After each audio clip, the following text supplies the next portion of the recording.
I do know that if I focus on views, I would never fucking keep doing this. No way, you can't. Like, who cares, right? Yeah. Like, if it goes viral, amazing. But like, Yeah, just yeah. have a chat. And also, like, the virality thing, like, is that really a good goal?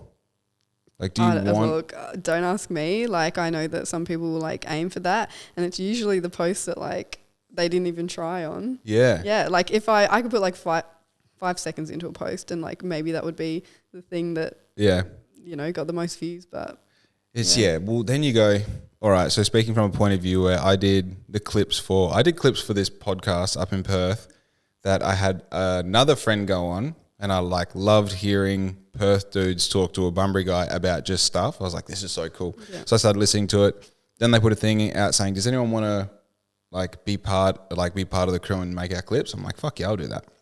So then I got into making their clips, and then I got really good at making like TikTok viral-esque clips. Oh, okay. And then you watch their shit. Like, I've had stuff go pretty well, and then you look at the comments it's on there. It's like, oh, you realize like when stuff goes viral, this massive subsect of morons gets exposed to your content, and then you have to deal with what they think of what you made. Yeah, yeah. Now, I'm only looking at it from the point of view as a creator. I'm not looking at it from the point of view. And now you're getting roasted by Yeah. And they attack the weirdest stuff. Yeah. You're like, I never. It's like you've got to make something that's so embarrassing that like, people want to send to each other. That's right. Yeah. That's you right. You can't just look good and people make it go viral. Heaven forbid I have a good moment and it gets caught on video. I thought I looked so good and people are ragging me out for my outfit. Yeah, exactly. And that's like, so obviously, like, I'm not sure how closely you follow the clips that I post. Typically, I really like the format of podcast because you actually get to get an entire point across, Totally. Yeah. And then in that, I get this chance to then clip that and go, here's something that I'm passionate about that I think I vocalize really well. I cut out all the dead air and here it is for you. Yeah. And then I watch it back. I'm like, like the most recent one was talking about communicating with your creator, whether it's God or whatever. And it's like, when you do that often enough, it listens to you and it responds. Yeah.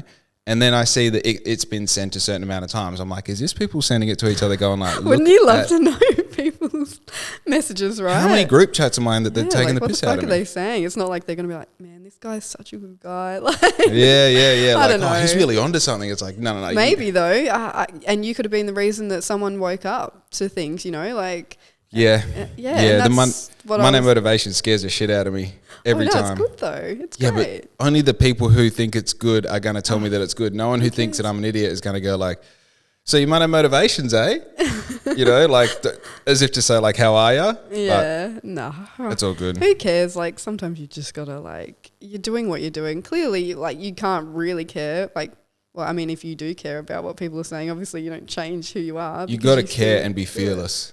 Yeah. You got to care enough to make sure that it's quality, and you got to be fearless enough to just like, all right, if you think I'm in fill in the blank, that's you.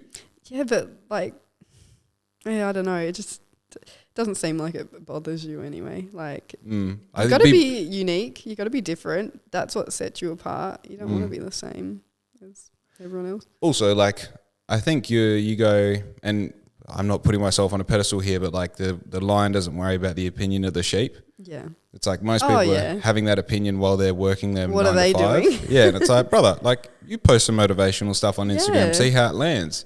Yeah. And the more you say it to yourself, the more you believe it. So don't stop your Monday motivation. It's a responsibility now. Good. Yeah. Too many people tell me committed now. Yeah. They're like, I love hearing your Monday motivation. It's like, well, the Monday that I want to not do it, I'm now thinking about that person, not waiting for it, but maybe getting to Tuesday and being like, oh, he didn't do it this week. Yeah, maybe. It's like, all right. But it's just every Monday it's the same thing. I don't think about what I'm going to say. I just open the door and just run. Yeah. Like whatever's on my mind, I'm just like, just go with that. And I mean, like this week was evident because I'm like, I'm just trying to be a good person at Christmas. Yep. I hate Christmas. I'm just trying to practice joy. Yep. I'm trying to practice peace. I'm starting to hate it.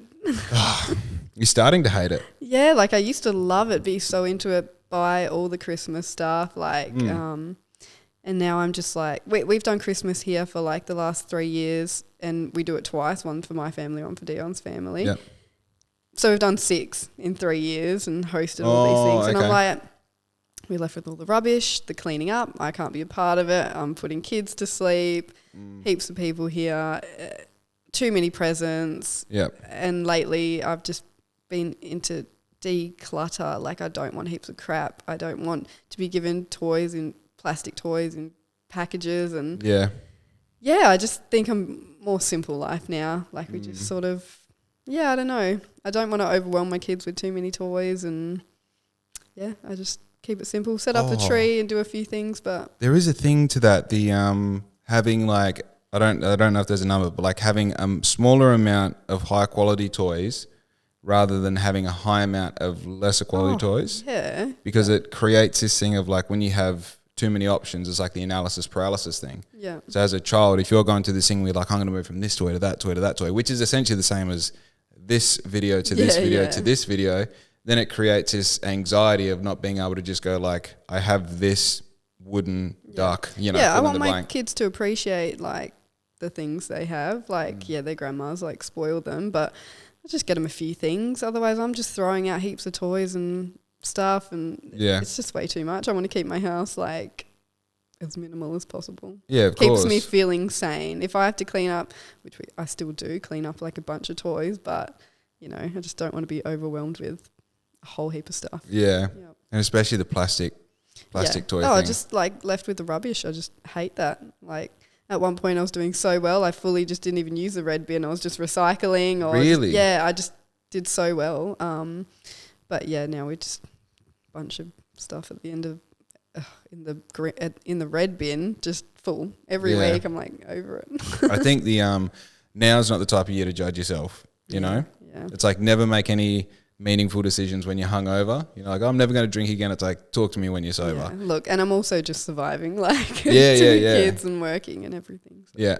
Yeah. I think like just eating excess food in general, let alone like eating excess bad quality food, seems to be the highlight of my what do you call it? Like current thoughts all the time. Is just like, I can't. Every time I go to the fridge, it's like there's leftovers or there's like the. So it's like I try not to be too hard on myself right now, but man, Christmas is really the time where I know. And then you have a blowout and everyone's eating like crappy food and you feel crap. Yep. That's so it's just like it. January 1st, start fresh. Yeah, sure. Yeah. I saw a funny thing on whatever yesterday. It's like went to my grandma's place and they've got the old school chopping board and it's like been chopped so many times that there's like a divot out of. It's like I feel like I'm getting cancer just being near this thing. What was it, plastic? Yeah. Yeah. That's like, this is all, we're kind of talking about this just before we got going, like this is all new to me anyway. Yeah. And like I feel like everything we grew up on sort of, you know, like I don't know about your mum, but like Tupperware, everything was Tupperware. Oh yeah. You know, like having a plastic chopping board, you're like, how convenient is this? You know, it doesn't soak up all the odors and stuff of and they're still stuck in that like time of like plastic chopping board. Not even micro plastics. You're just eating like macro plastics. On the chopping board. Yeah. Crazy. I went into my mum's house and threw hers out probably like 2 months ago. Yeah. It's bizarre when you like, and it seems to be there's like your house is like categorized into these sort of things. You know, like you have all your hygiene, skincare. You got all your kitchen stuff. You have all your food, which is a massive thing all by itself. And then down to like your clothing, wearing synthetic fibers and like I'm wearing Crocs, which creates a real strong disconnection between me and the ground, which I never knew about until, 10 minutes ago. Yeah. So it's like going through that whole process of like, all right, as you learn this information, don't be overwhelmed by it. But then you're like, okay, we're going to just get rid of the Teflon stuff in the kitchen. Yeah. And you realize replacing that, it's like there's like $500 worth of stuff that we've now got to go from Teflon to stainless steel if you're going to do it properly. Yeah. You know, buying the saucepan that you're going to keep forever, buying the pot set that you're going to keep forever. Yeah, it can get pretty overwhelming, like changing all the stuff out to like the better option. We started with the pans, but we got some for Christmas last year, so that was great. Like, beautiful. Yeah, just ask people like, I want some new pans. That's what we swapped out. But yeah, just a little bit at a time. Like every day, if you just change one little thing to a healthier option instead of the old pans that you're like literally scraping the black stuff off and eating it, like it's forever chemicals. It's nuts. Yeah. And then I don't know, so I'm like fairly heavy on listening to podcasts, and that has kind of bled into my fiance's Riz, her sort of routine, like filling in work time, I guess, with podcasts, because we do fairly repetitive stuff with clothing. Yeah. And she's really gone down this vein of like listening to stuff that's specific about, you know, microplastics, hormone disruptors, a lot of diet stuff. Yep. We're looking at trying to get pregnant next year as well, which is super exciting. Yeah. Congratulations on your journey to becoming parents. Oh man, I'm so it's funny, like like as a guy I never really anticipated that I would get like clucky sort of thing. I just thought it would be more of a logical base, like, all right, we're gonna have a kid, so we've got to, you know, get a safe car and a car seat and like get all the things, you know. But it's like I feel like I'm going through this almost characteristic shift in priorities. And like, especially just like priorities in general, like what's really important, like what do we really have to focus on here? And like now I'm starting to see that like that whole, like, you know, as a bloke, you kind of feel like, you know, a lot of blokes say, oh, when it happens to you, like when you become a father, everything changes. And I always put it down to like, okay, well, that's what's going to be the thing, is when the child is born. Yeah. Okay. Then I'm going to have this like wave of responsibility. And I feel like, you know, I turned 32 at the beginning of this month. I feel like I'm like a late, if I'm going to have a kid, like a lot of blokes have kind of already done it by the time they're 30. Yeah, I guess so. I guess luckily, you know, guys can be a little bit older. Yeah. No, I think 30s, like. Point being, I think now that I am sort of like into my 30s and not done it, it is naturally coming towards me. Yeah. And then it's like I feel like the real cluckiness has come about. Like my perception of being joyous over Christmas was, this is a preparation for next year when I'm a dad and it's Christmas. Yeah, how exciting. Like what does that routine look like? Like when we wake up first thing Christmas morning, it's not about my routine anymore. Or like first thing I do when I wake up is drink water, pray, you know, ground myself, this and that. Yeah. It's like, well, I don't know. What is it?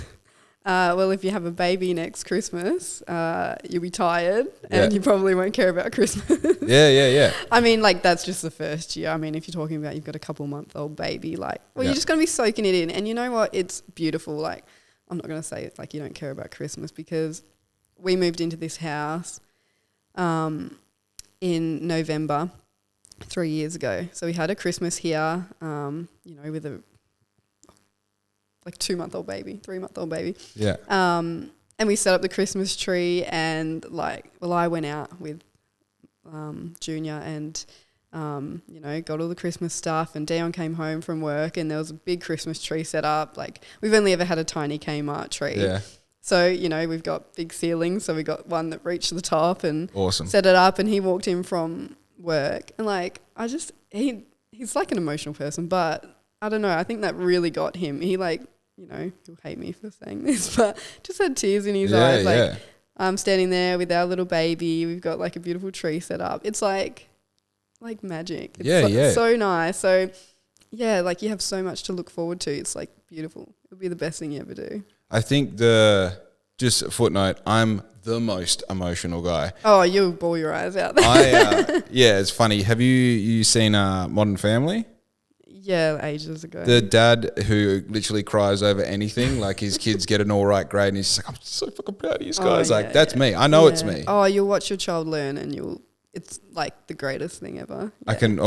I can't only imagine. It's such an interesting concept. I think what I'm getting through, like, you know, moving into this house that we got this year, watching the business grow, really focusing on, like, I've got a real strong focus on community.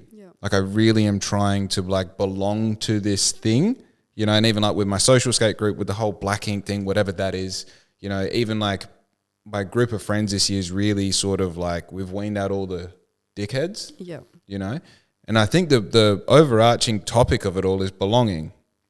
And the cool thing about having a family is like, then you've really got this thing that you actually fucking belong to. Oh my God, you make your own little crew. Like, you've got your own little besties. Like, you don't really care. Like, you really don't care about the other people like around you that mean nothing to you. Like, you've got your close friends and family, but man, you easily just get rid of the people that you don't care about. Yeah. You just don't. Your family's literally everything, and you just got to create your own little friends. Like, it's cool. That sounds fucking awesome. You know, that's really cool. Yeah. So I've watched your what would you say, like online social media journey?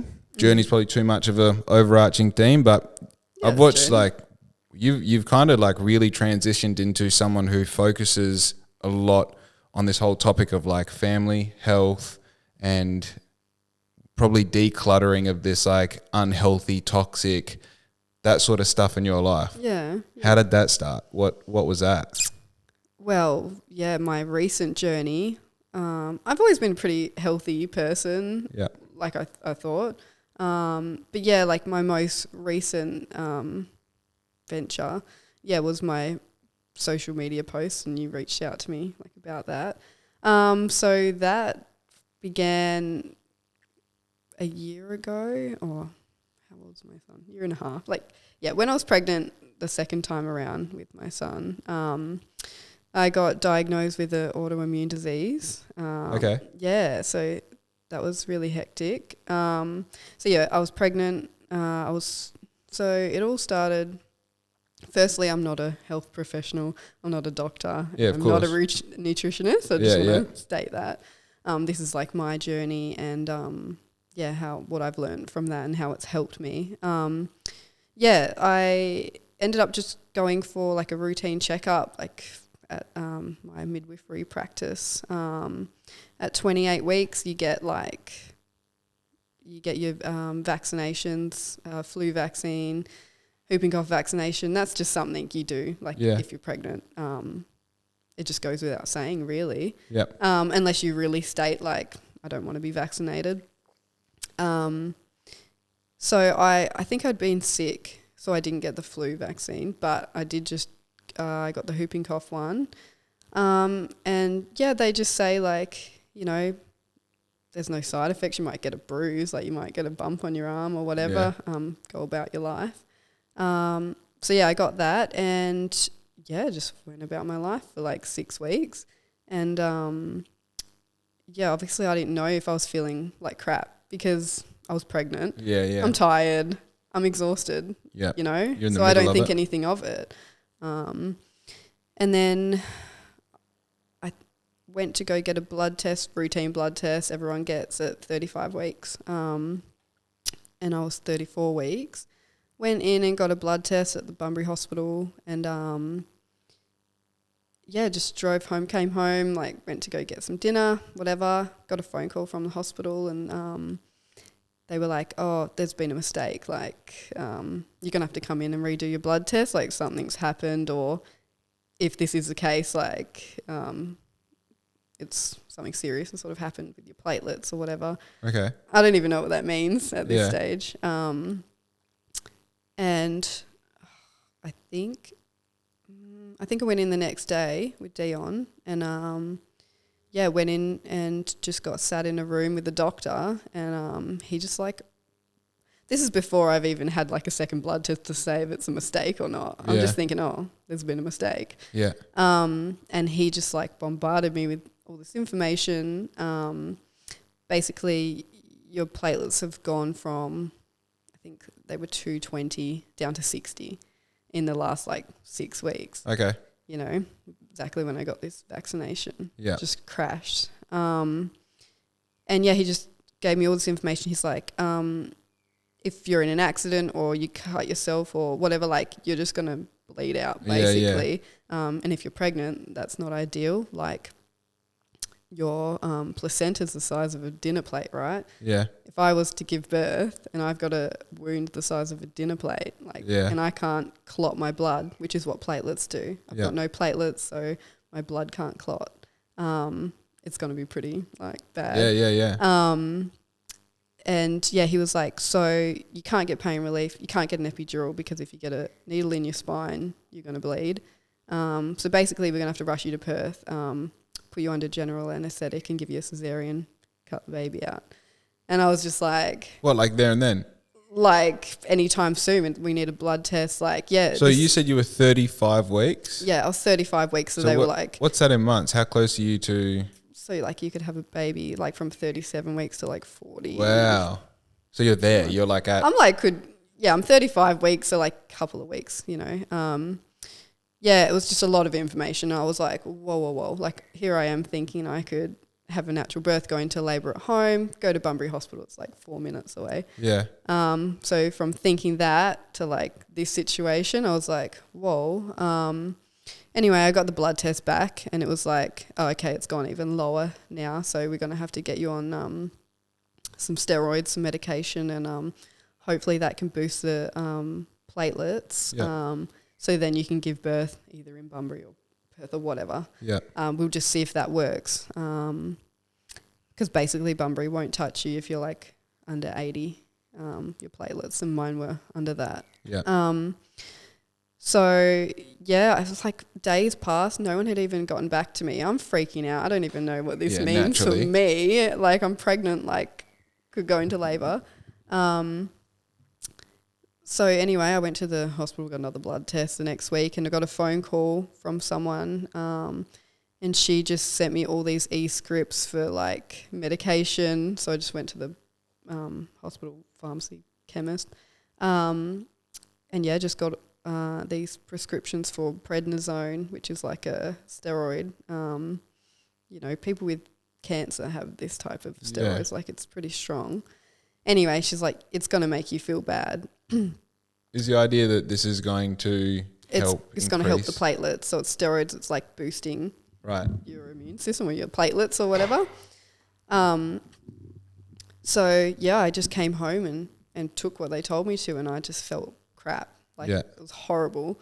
So I did that for a little bit, and then it actually worked. My platelets went up enough, and they booked me in for an induction in Bunbury. So I was happy with that. I'm like, cool, I'm in Bunbury. That's all I want to do. Yeah, yeah. It's a long way to come home with a new baby from Perth. Oh, it's a lot. And I've got a 1-year-old at this point. Like, I'm looking after a 1-year-old, feeling like crap, going through all this stuff, heaps of blood tests.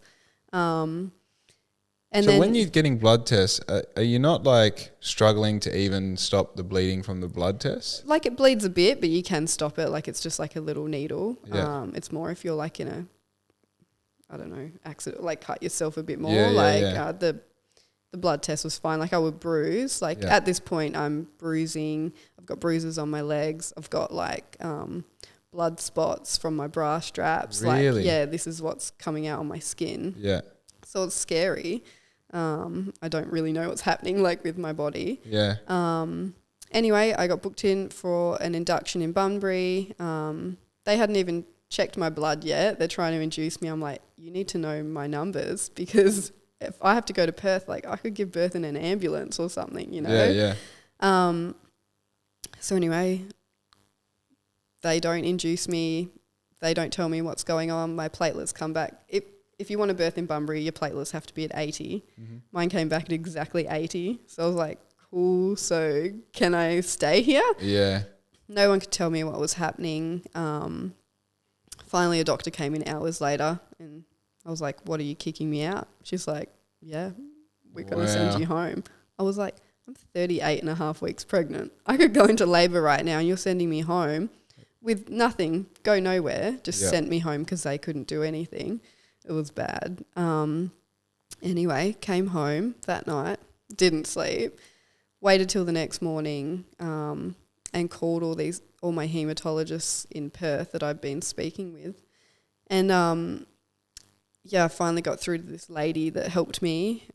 She tried to get me a bed at Fiona Stanley, but then that fell through, and we're just waiting. Like, I've fully prepared myself to have a baby, like the craziest thing you can do. Yeah.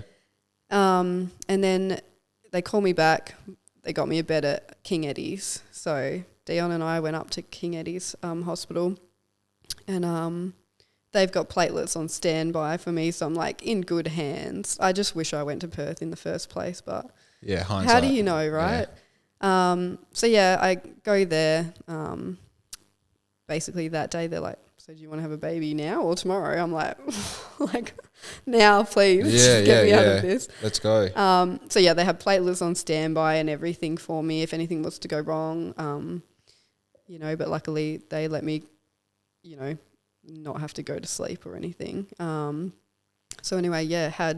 a little boy, and everything went smoothly. I didn't need the platelets because of steroids. I was doped up on steroids, it worked.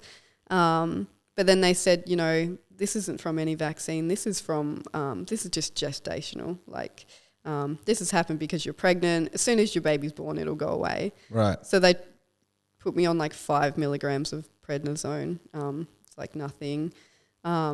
Anyway, I was just bleeding like crazy. It was pretty horrible. So that was scary. Obviously, after you have a baby, that happens. Yeah. But like, it wasn't great and scary. So anyway, it obviously wasn't from the pregnancy, and it kept going. I continued to have this ITP. Sorry, I didn't even explain what it was. So like the autoimmune disease is ITP. It's called idiopathic thrombocytopenia.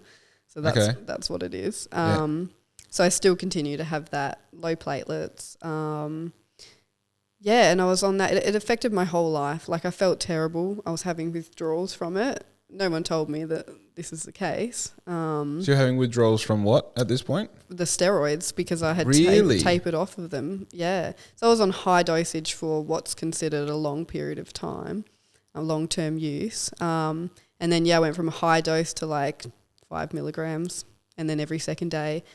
And like at this point, we got COVID like 5 weeks into me having a newborn. Oh man, you're getting smashed. I'm getting I feel like I'm dying. Yeah. I got a phone call, someone checking in on me from Perth, the hematologist, and he just said straight away, "How are you going?" I was like, "I feel like I'm dying. Like, what's going on?" I had to Google this. I'm like, do I have like long COVID or something? Like, what's wrong with me? I'm hurting. Yeah. And then I just, good old Google. I'm like, can you have withdrawals from these steroids? Yes, you can. Yeah. I'm like, thanks for the heads up. I can't even like stand up. Like my bones hurt. I'm at home with 2 kids. Dion's gone back to work. It was just a hectic time. And I felt so terrible. It affected my whole body. And I just thought, I just can't wait to get back to health. Like all I want to do is like go to a gym or something. I just want to move. Like I'm stuck at home. I feel like I'm 80 years old. I can barely pick up my son, let alone look after my 1-year-old that's running around. Yeah.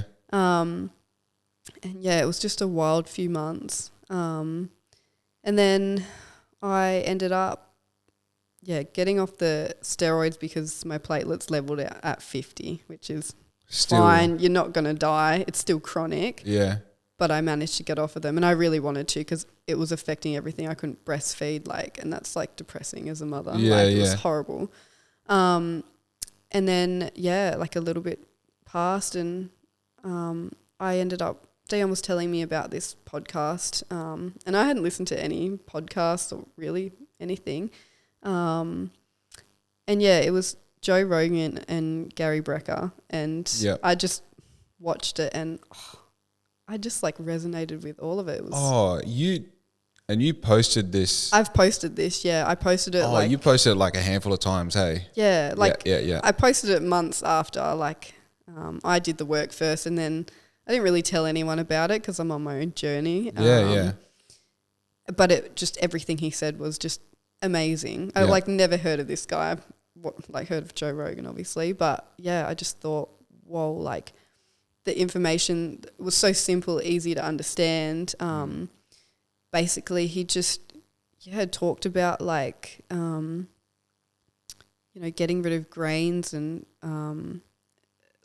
white rice, white flour, what it's sprayed with, pesticides, far out. It was just so much to take on. So I thought, you know what? I've got nothing to lose. And by the way, something that the doctor told me when I was going through all this, I just said to her, I'm like, what can I do? Is there something I can do? Can I eat something or can I change something to help this? And she literally scoffed at me over the phone and was like, oh, no, there's nothing. And I was like, oh, okay. I remember telling my mum and she was like, oh my God, I can't believe she laughed at you. And I just played it down to her, but this lady literally was laughed and was like, no. Yeah. And I thought, oh, okay, well, she's a doctor, you know. Unfortunately, got to listen to the professionals. Yeah, well, that's one of those things to get to that point.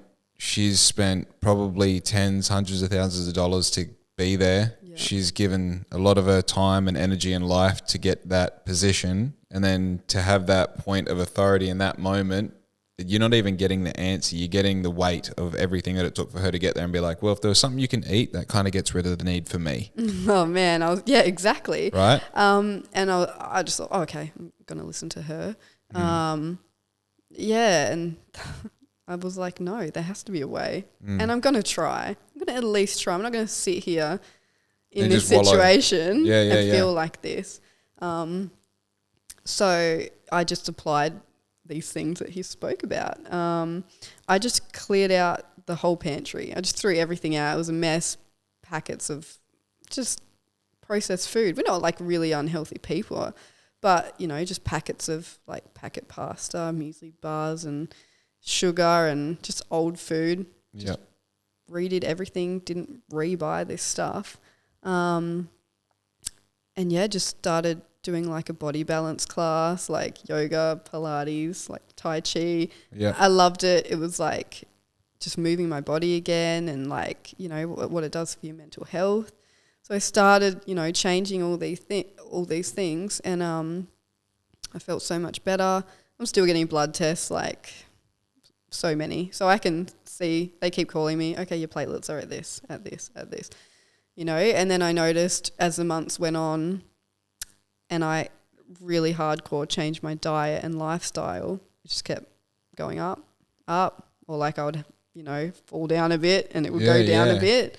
And then I just really committed learning more about it though, you know, and then we did like a Bali trip and we all just felt like crap. We wanted to go on like a health, just try something. Yeah.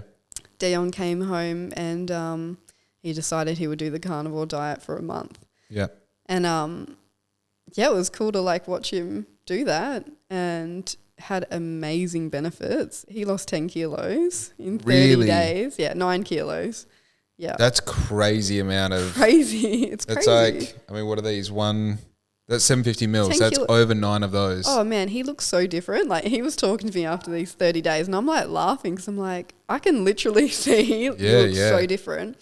It healed the inflammation in his shoulder. He's always had shoulder problems. Yep.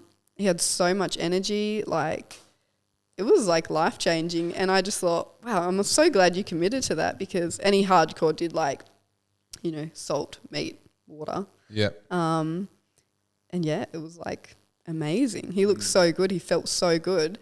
And at that point, because I'm only making him a steak at dinner, I just started eating steak at dinner. Yeah. And like I was eating vegetables but I just found that, you know, that was upsetting my gut too. Like, I just sort of culled the vegetables and basically just have like, same as him, like predominantly carnivore diet with berries, Greek yogurt, avocado. Yeah. That's basically my diet and it's been life-changing. Like I just got my test results like a month before I posted that. Yeah. And it just shot up in like the last 3 months of me really changing my diet to that. Interesting. My platelets went basically back to what they started at. So, all right, I got a handful of questions. So, do you know what your platelets are at right now? Yeah, whatever I posted on Instagram, I think they're 180. Wow. Yeah. So you're like, they went down to 30. Yeah. So that's like. So you're in range of, or you probably are like healthy amount of like, what's a minimum amount of platelets that you would say is the like health range? I would say 200. Basically, everyone sits at 200 and something. Right. If it goes to like 400, then it's too much. It's like you could have a heart attack or something. Because I guess. I think. Yeah. It's like too high, too many platelets. Yeah. But I think like your mid-range is like 250. Okay. Yeah. So when was the actual, what's the acronym for the autoimmune disease that you have? So it's just ITP. ITP, it's right. Short, yeah. So when were you actually diagnosed with ITP? At the 34 weeks when I got the blood test. Right, so that's not like, that's what this is. There was no confusion as to what was going on. No confusion, yeah. Okay. And so is the catalyst of this happening the vaccine? Or is that just a catalyst of giving you a reason to find out what's going on? Because obviously the vaccine is just a small amount of that thing of whooping cough. Yeah. And that's getting your body to create an immunization to it, right? So it sends your body into like an immune response to something. Yeah. Obviously I'm pregnant. My body's going through a lot as well. Yeah. You know, and I just thought it was from pregnancy. But the more I dug into it, when did it start? You know, when did I crash? Mm-hmm. And it didn't stop after pregnancy. So you're saying that's an anecdotal likelihood of the catalyst. It's I'm going to say it was very likely that's when I started crashing was exactly when I got that. Interesting. Yeah. So you would have had the same immunizations for your first pregnancy? Yeah. And didn't have anything like this happen? Nothing like that. So I'm thinking like got the whooping cough the last time, last pregnancy. I'd have a whooping cough before that. Yeah. I also had my COVID vaccines before this. And I just think that this vaccine was just the last thing that just broke my immune system, just collapsed it. Interesting. Yeah. So you think it's always obviously it's always been underlying and it's just been a gradual waiting for something to poke it enough to pretty much. To deflate and it. I just think I was just at the end of it and it was just enough to just collapse my immune system. Interesting.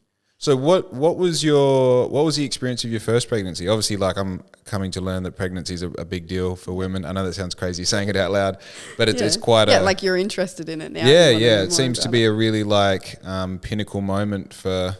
Yeah. So what was the first experience like? Obviously, the second experience was almost traumatic. It's got this cloud over it. Yeah. Was the first round? So my first pregnancy, I loved being pregnant. That also had its, medical interventions that weren't needed. And obviously I've done a lot of research now, and that is definitely not what I would do in the future if I was to have another baby. My first pregnancy was great. It was so amazing, enjoyable. I felt sick as. So at basically all my scans, they said that he was small. I didn't know what we were having at this point. He was small, and they kept telling me that, and I got to 37 weeks, and they were like, okay, he's too small, so we're going to have to induce you. I was like, what does this mean? What's wrong, Yeah.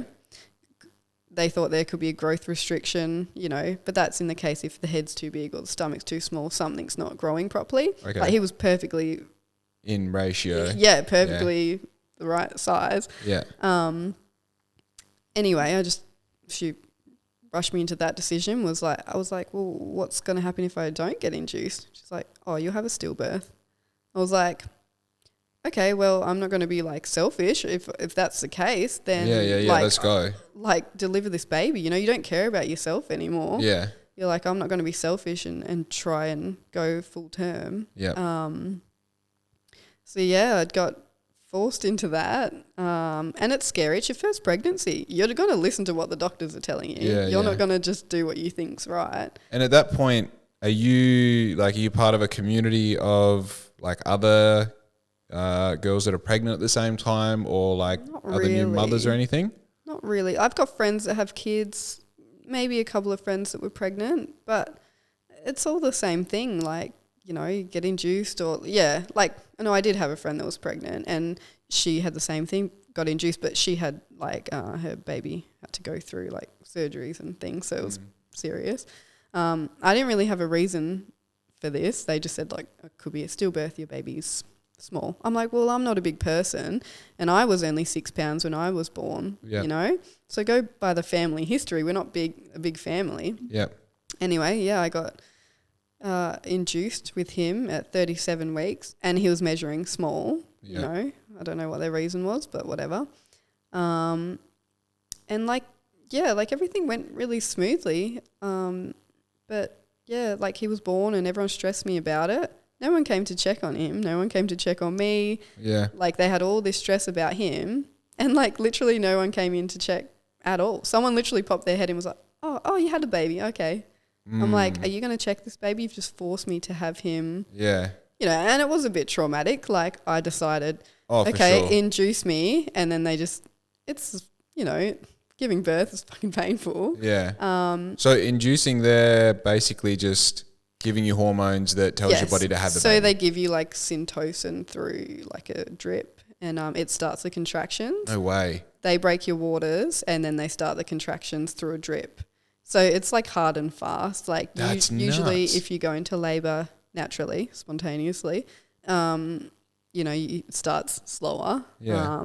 And then, you might have some contractions and then your waters will break, and it's a bit more of a longer process. Yeah. You get to ease into it a little bit more, I guess. Yeah. But with induction, they just start the drip. You go from feeling exactly how you are to bang, you're having a baby. Here's the contractions. So from, full on. We're going to have to induce you to holding baby. What time frame is that?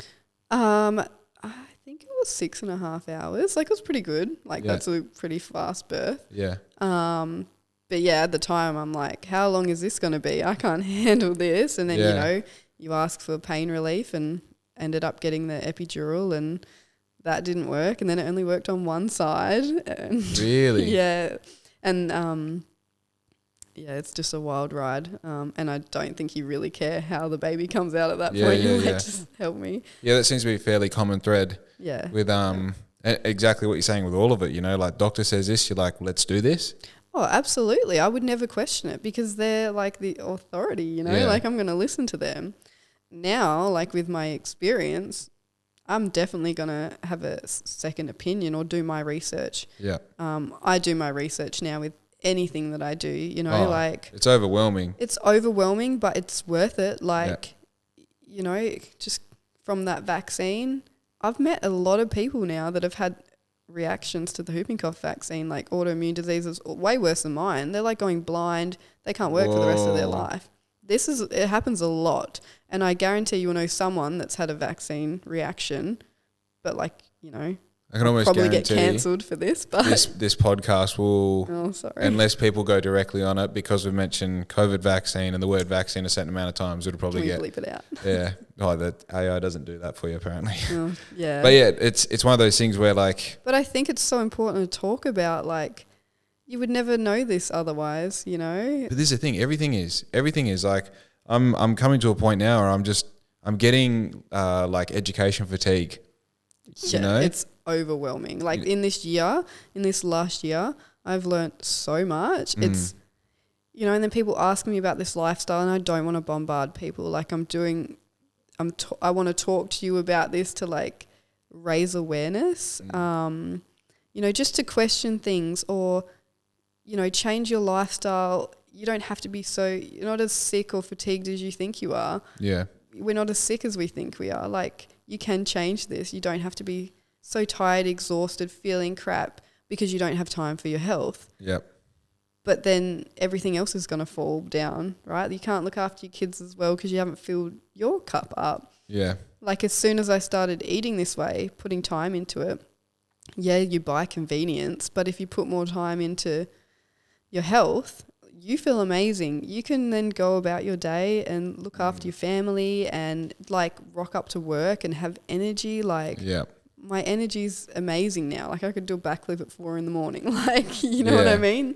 It's that choose your heart, isn't it? It's a huge difference, and I just wish people could like feel the way that I feel. Like, I never felt like I had been 100% before. That was my journey. Like, cool. How can I feel like how I feel like I'm meant to? And after this, like, I feel great. I feel amazing. I just want to teach people that this can change so much. Like, your diet and lifestyle can heal chronic disease. Like, not all of it, but, like a lot of percent. It can help you get off medication. Like, start to think about your lifestyle before medical, like, pharmaceutical intervention. Yeah. I think also that understanding that the entire medical industry is about treating a symptom.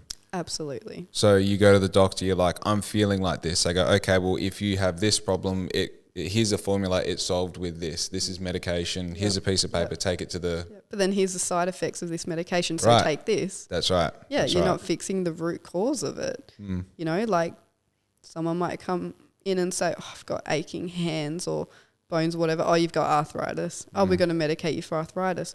We're medicating you for something you don't have, we've put you on something you didn't need, which is in your future, it could be something you end up dying from, you know, because they've just medical intervention and then they've put you on another medication and it's just like, you know, cascades into something else. Hear about my nana's like, what they call them, Webster pack, you know, and it's like when that's full and she shakes it around on the phone, you're just like, there's like 150 tablets in there. I know, yeah. And like I get, and this is the thing I was going to say, like I don't know what I don't know, but also 150?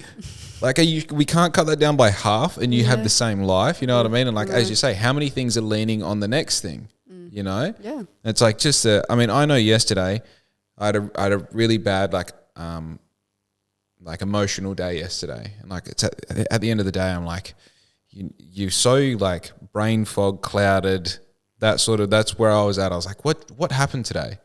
It's like, all right, we had fucking 80% sugar in all meals for the past 3 days. Yeah. Bang. We didn't sleep real good the past few days. Bang. Yep, stress. Haven't been in the sun today. Bang. Haven't done any exercise today. Bang. Why did you think you'd be feeling good?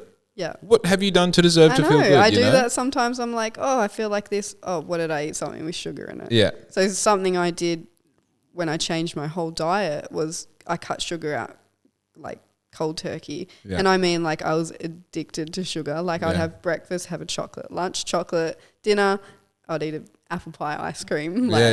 Seriously every night. I was like sugar addict. And I had major withdrawals from sugar. It is so addictive. Yeah. Now I've done research. I just know how addictive they make it. Yeah. I cut that out and honestly the brain fog's gone. Like I lost 10 kilos myself. Yeah. Which is crazy. But that's all like unintentional weight loss. I wasn't trying to lose weight. I was just trying kind to of like a nice little live healthy byproduct of it. Exactly. So now I feel great. I've lost like a heap of weight and I feel strong. I'm retaining information. Like there was so long where I couldn't like learn things. Just, you know, I just felt tired and like so fatigued and I could never like retain information. Now it's like I'm good. I have a genuine, like, I would love to, I always go to this thing where like when you die, I feel like you're going to go up and there's going to be like a spreadsheet, like how many hours you slept in total and how many kilometers you walked and all these things. And like there's this idea in my mind that there's a greater knowledge right out there. And one of the things I really can't wait to learn when I die, if this thing is correct, is how many people don't have ADD? How many people just have horrible lifestyles and then they're like, I can't concentrate, I can't do this, I'm always starting things and never ending. It's like, because you've fucking, that's what you're feeding and telling yourself. Yeah, absolutely. That's a huge one. Like even another guy I've seen, he did the carnivore diet and he had ADHD, was diagnosed with it, and it just healed everything. It took all this away. It took all these like horrible environmental factors. It's not just diet. It's all the toxicity around you, like filter your water. I know people would just like roll your eyes, but I'm like, we tried it.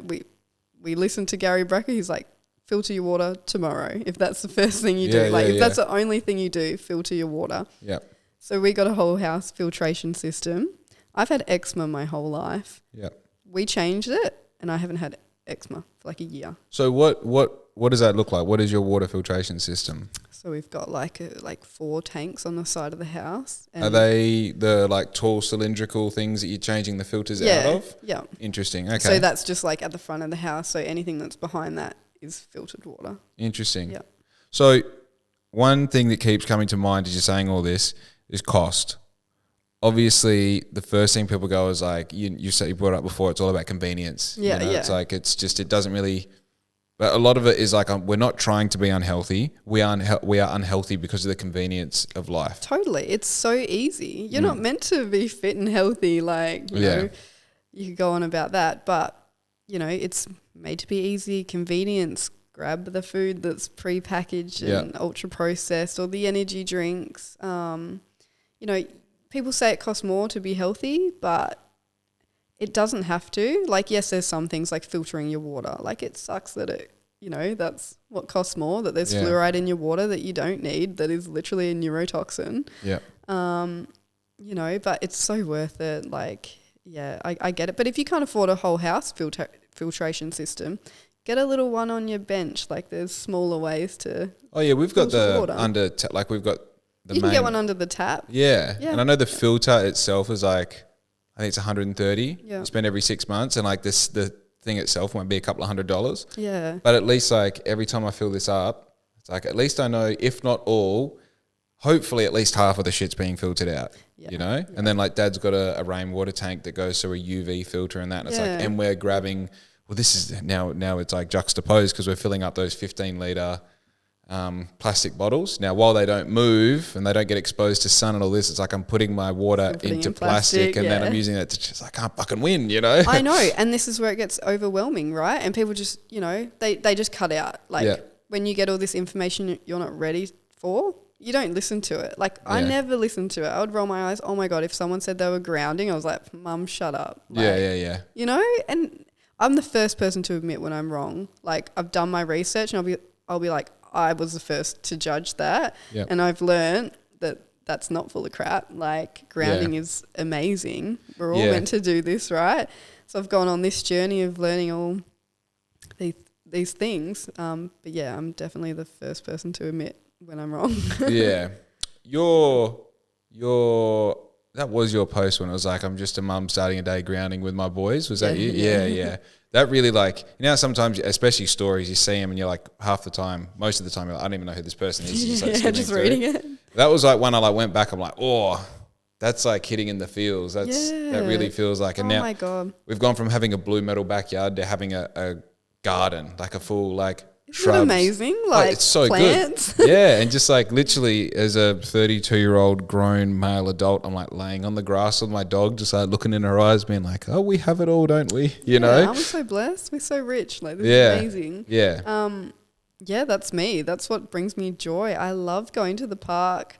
You know, we've got a reserve across the road and take my shoes off and feel the sun. And, you know, we're so like scared of the sun now. Like, and we need to expose ourselves to sunlight, you know, vitamin D, like it's the only vitamin that we like produce naturally in our body. Yeah. Like it only happens when you expose yourself to sun. Yeah. So, you know, we need that. And yeah, like I think the grounding thing hit me when I heard it was to do with platelets, and obviously I want to increase my platelets. So I was like, oh, okay. Like apparently as soon as you ground, it just like releases your platelets from like clotting together or clumping together or whatever it was. And I just thought, well, I'm going to do that. And you do more research and it just feels right. And the more you go back to nature and the way we started, just feels so much better. Like Yeah.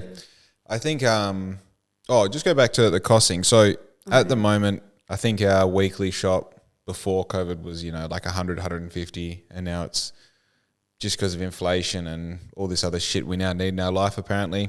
It's like 250. Yeah. And that's 2 people. Yeah. And it's not like we don't live that abundantly as far as food is concerned. So you've restricted a lot of what you're buying at the shop down to, it sounds like about 5 key things. Yeah, basically. Like it's still expensive. Like, you know, we found like cheaper ways to do things. Like instead of buying steak at Woolies, we buy like, you know, a big loin at the farmer's market, like grass-fed loin, cut it up ourselves, and it's cheaper than what you'd buy at Woolies that's grain-fed. Yeah. Huge difference. And now you find out that Woolies is using the whatever it's called, that bee thing that... I know. Oh, doesn't that just frustrate you? And then it pushes away people from eating meat, and you're like, no, it's not the meat that's bad for you. It's like, get the quality stuff first. And also stop believing in our powerful overlords, Woolies and Coles. Yes, exactly. I don't ever want to shop there. I hate going there. Like we go to Buckingham's, love that place. And the plaza, Yeah. And the farmer's market. So we get the meat from there. And I mean, there's better ways to do it. Like I'm looking into just like going straight to the farmer to get it, you know? Yeah. I fully am waiting for the connection for like 4 families to get together and like get an animal. I know. Yeah, we've thought about it, but I'm like, I don't want to buy a whole chest freezer and like... You're going to eat it if you know you're going to eat it. Right, but yeah, I just don't want to buy like a whole cow, you know? Yeah. But yeah, like we're still looking into doing things better and better, you know? Like that's all you can do, one thing every day. But yeah, like the cost of it, yeah, I couldn't even tell you each week because we don't really do a weekly shop. Like, it might last us longer than that. Yeah, well, sorry, the question isn't exactly how much you're spending. Are you, like, have you noticed that it is costing you more to do this? I would say the same. Yeah. Like, if not less, yeah. It just depends how big your family is, really. Yeah. But, like, my boys don't eat heaps. But And are you, like, obviously the diet of you know, kids, babies is different to adults. So what have you changed much from the first round of having a kid to the second, to the... Like the food that I give them? Yeah. So I would, like, feed my first boy, like, packet, like... Yep. You know, things in the baby aisle, you know, stuff that's sat in plastic or whatever because it's convenient. We go to the park and I'll feed him that. Or I've never been big on giving him sugar or anything. But, yeah, just like packet stuff or packet porridge or like, you know. But now, like, they eat great. Like, kids want to eat steak. Kids don't want to eat vegetables. I don't really, you know, I'll give them some vegetables. But, yeah, mostly they eat what we have and they love it. Beautiful. Yeah. Yeah, that must be cool. I think also your the long-term cost of eating healthy as well. So it's like it's like priceless. Yeah. If you continue to eat processed food for like your whole life, like you're going to suffer from that somehow. You might end up with heart disease or, you know, it's going to cost you more in the long run. And like, don't you want to feel great? Don't you want to be the best version of yourself? Like, I think when you have kids, like you really prioritize that. But like, yeah, I just want to feel the best I can. Why would you not? Why would you want to, you know, have your sugar every day? And yeah, it might be good for a second, but it's just going to make you crash. You're going to feel like crap. You're going to have your energy drinks. You're going to crash. It's just not good for you. I think there's like a snake eating its tail there, you know, because like I was talking to Riz about this a couple of days ago. There's like low information individuals that at some point in their life find cigarettes and they smoke them. They're like, oh, I feel good. And they smoke cigarette. I feel good. Then the cigarette ends. And then they're like, wait 10 minutes. And like, I have another cigarette, you know?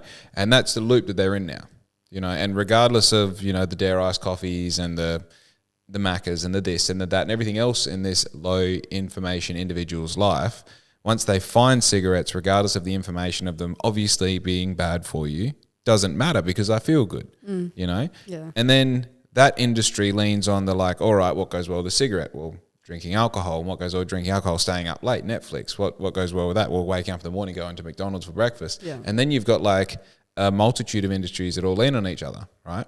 And conveniently, because of the outcome or because of the byproduct of having all of these bad habits, you can't think clearly.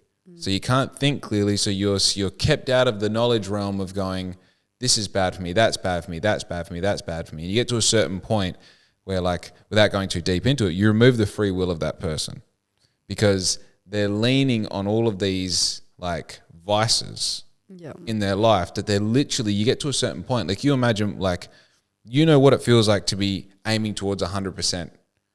I think that person, that mythical person I just made up, is leaning on just fucking surviving. Yeah. They get to 3 o'clock in the afternoon and they're fucked. I can barely keep my eyes awake. Like, I hate this job. I hate everything. And they come in and give you a task and you're like, fuck you, dude. You know, that's because they're living they're living in quicksand. Yeah. And they're just trying to stay alive. So of course, what they do, cigarette, light it up. I know. And it's just like you start digging yourself into this hole and like, you know, these people just don't know how to change. And I would be the same if I never went through what I went through with the autoimmune thing. Like, I would never have woken up. And it literally is waking up. Like, I watched this podcast and I just woke up. I was like, wow. Like, and I'm not like an overly like smart person to figure this out. I'm like, how do other people not know this? Look at how far it sends you into the rabbit hole. But I'm thankful it has. Yeah. You know, like it was a horrible time in my life, but I'm so thankful I went through it because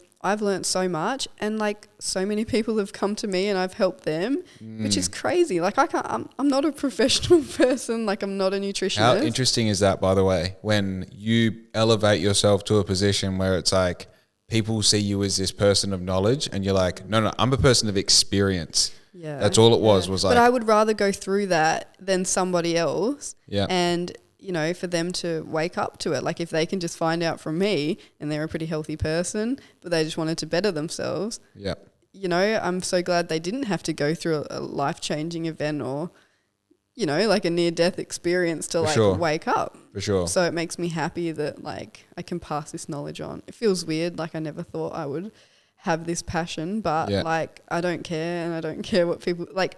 I've been that person that has rolled their eyes and be like, oh yeah, of course, okay, you're crazy. Of course, I feel like that's part of the journey. Yeah, though. They're just not ready for the information, which is fine. Like you sort of, you know, hear a few things and then you start to do your own research. Yeah. I think the big thing as well is like you had that like visceral feedback of the reports, like my platelets are going up and up and up, and then I slip and then they go down, and then I get back to my shit and they go up. You're like, oh, like it's facts. Like I'm just following the facts. You know, so yeah, it was cool to see that journey, you know, happen. But yeah, it's just wild that's what helped me. And I just think back to that doctor that laughed at me. She's had so much experience, like, you know, but how much nutrition experience do they have? 10 to 12 hours, a doctor? Yeah, well, that's at, who highlighted that? That was, what's his name? Kennedy? RFK. Yeah. Yeah, I love that guy. Yeah, how... He's amazing. Yeah, like as soon as I'm literally 17 hours into his audio book, you know, The Real Anthony Fauci, which is crazy. Yeah, like if that doesn't wake you up, it's pretty amazing. Have you got like a list of mentors? Isn't the word, like favored sort of authoritative figures in not just this field but in general? Like, are there people that you really sort of like closely follow what they're... Yeah, I definitely do. RFK is one of them. Yeah. Amazing. Gary Becka, Paul Saladino, he's great. He was vegan, then went to carnivore, and then found like a happy medium. It's called an animal-based diet, which is what I'm doing. Right. He's awesome. Like, yeah, he's good to follow. There's a heap of them, like people that post like food inspiration pictures, and you sort of follow that. And yeah, like I talk to these people, which is really cool. Like, they're all pretty big. Not RFK, obviously, but not yet, anyway. Not yet. Yeah.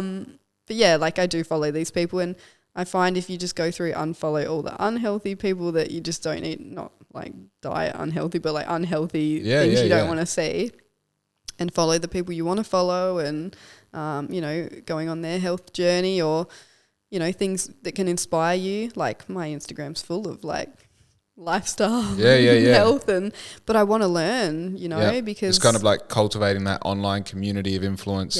Like it's a lot of information. You will deep dive, and like I just want to be slow in like teaching people basic nutrition. But you know, you can go down the rabbit hole of, you know, big pharma, big food. It sends you there. And once you find out more about it, the less you want to eat this food. It's almost like you don't care like about the sugar is bad. You don't want to support these people that are making you addicted to it. Yeah, I think there's a whole, I battle with this as someone who is like, obviously I own a business. My intention with that business is to not get as rich as possible, but to get as wealthy to a point where I don't have to worry about life. Yep. And that's like when, like, I think there's a classic thing. You get to like $180,000 a year of actual money you make. After that, your life doesn't change. The things just get nicer. Yeah. Right. So the car gets more expensive. The house gets bigger. But essentially, all of your basic needs are met, and all of your needs past those, like, you know, being able to go out, not worry about what the cost of anything is on the menu, getting exactly what you want, paying for everyone at the table. It's like $180,000 a year. So my idea in business is like, all right, let's get to that times 5, and we're fucking generational wealth. We're good. Babies are good. And hopefully when we're gone, if the world survives, their babies are good as well. And maybe I can teach them enough to be able to generate their own wealth, blah, blah, blah. Point being is I'm a what I would think a fairly measured person. I've actually sat down and thought about like, how much money do we need? Because if it's 100 million, I'll figure out a way to make it. Yep. But it's not 100 million, right? It's probably whatever that figure is. the point here is that there are men that sit down and go, it's 100 billion. Oh, yeah. That's what the goal is. Yeah. And the one thing that I do know, my why is so that when we do have kids, it's that we're there. That's what really matters. Because I was in a situation growing up where, to no fault of my parents, they didn't have the same access to information as what I do, but they weren't there, you know? And in fact, it wasn't just about being together. It was about having a solid place where it was like, right, we grew up in this house.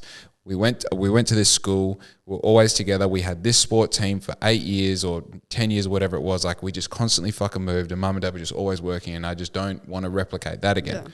So my why is for that. And part of that's being a part of a community, and part of that is having healthy habits and a healthy environment and having a healthy mind and having being connected to my spirituality and all these things. So my why then falls into making decisions involved with generating that wealth in a very specific fashion. So when we talk about the men who sit down and go, we're going to make $100 billion, their why is to fucking make $100 billion. Like, they don't care about you and your children and your health and how this community works together as a whole, and how that folds into how that works into the greater puzzle, how everything's got together. They're just like, it's about making money, son.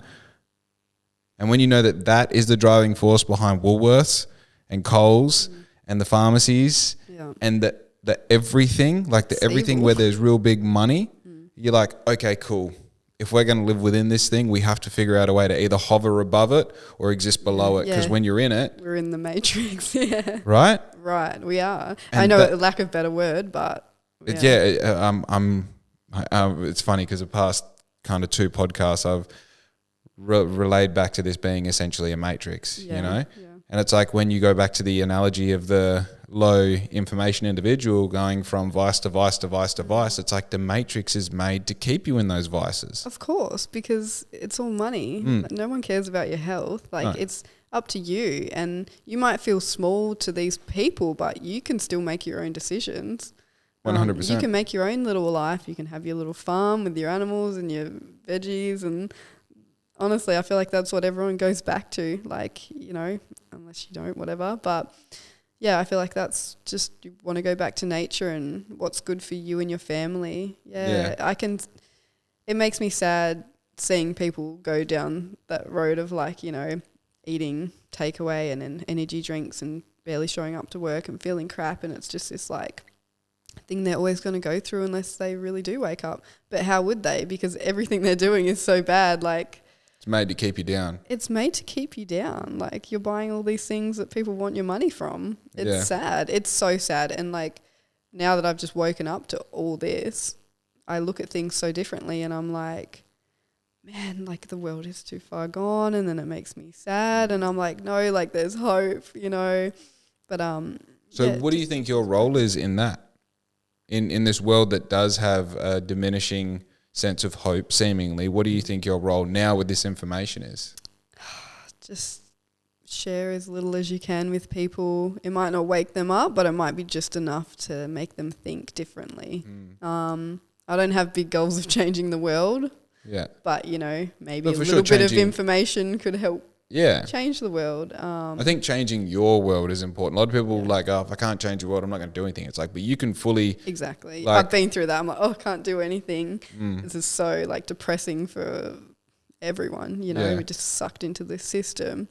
But you can change things, and each little thing counts, you know. So, if someone wants to follow, like, what I sort of do, or wants to know something, I'm totally happy to share the information. Yeah, answer some questions and do the thing. Yeah, and then they can go on their own journey and figure things out. I think there's a lot of instigating people asking why. You know, like, if having that thing where, I'm not going to throw anyone under the bus, but like run group this morning, one of the boys messaged a group chat and said, oh, I'll just see you guys at brekkie. I'm fucking hurting. Why? Because you've spent 3 hours sleeping in the past 3 days? Yeah. Maybe that's it. You know, it's not just about like, oh, why didn't you sleep? It's like, why did you feel the need this other thing was more important? And by the way, I'm not fucking singling you out. You know who you are. I love you. This is just an example. But it's like that thing where it's like, You don't want to have the approach of like, well, come on, man, you know that health is important, you know that recovery is important, like, you know as much as I do. You know that, and it's what maybe that's you would do, but then like... But also, why? What's going on? Because this is a recurring theme for everyone. And I feel like the thing that we don't do anymore, because we are so bombarded with information, we don't need to put ourselves... We're never given enough of a chance to just sit back and be bored and actually go like, fuck, I'm tired. I wonder why. It's like, I'm tired. I'm going to get on Reels. I can't be bothered. I'm going to distract myself with sugar. I'm going to distract myself with entertainment. I'm going to distract myself with something that doesn't add to my life. It actually takes away from it, And I think that I definitely find a thing, and we spoke a little about this before we got started. I'm on this very interesting spiritual journey that I try not to fucking cram down people's throat, because I know what it looks like. I know what it feels like, and it's just that eye rolling, like, fucking cool, dude. Give us your God spiel. Let me know wake me up when you're done. But I do like the idea of living an example of a life where people go like, well, why the fuck is Jake winning? Because he was like the weird skating kid not that long ago, and now he seems to be living in a nice house. Like, why not me? Well, if you want to ask that question, I'll fully answer it. Because it's been a very, like you, specific, directional action that I've taken over and over and over again until I got the result that I desired. And now that I've got the result that I've desired, I realize I'm not even halfway. Yeah. I barely started, actually. Gotta have goals, hey? Yeah. Yeah. So I think that, like, whatever the direction might be, whether, like, obviously what we've spoken about today is very diet-based, but it's obviously bigger than that. It's a lifestyle. It's so much bigger than that. Diet isn't like, it's amazing, but like, it's your lifestyle. It's all the factors, the toxic things around us, and your diet and your lifestyle, like happy mind, like your body is one thing, like healthy mind, healthy body, like it all goes together, you know. As soon as you start looking after that, like everything goes so much better.